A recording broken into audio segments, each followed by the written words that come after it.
உலகை எழுப்பும் ஞாயிறு அங்கே குடியிருப்பான். அவன் ஆனை முகத்தனின் அடியவர் மனத்தில் ஒளியாய் வந்து கொலுவிருப்பான்.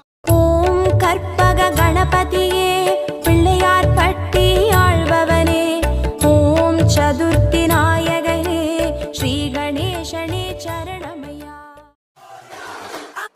आया देखो आया बापा मोरिया, आया देखो आया बापा मोरिया.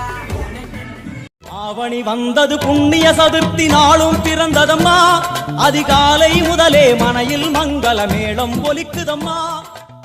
பிறந்ததம்மா அதிகாலை முதலே மனையில் மங்கள மேளம் ஒலிக்குதம்மா.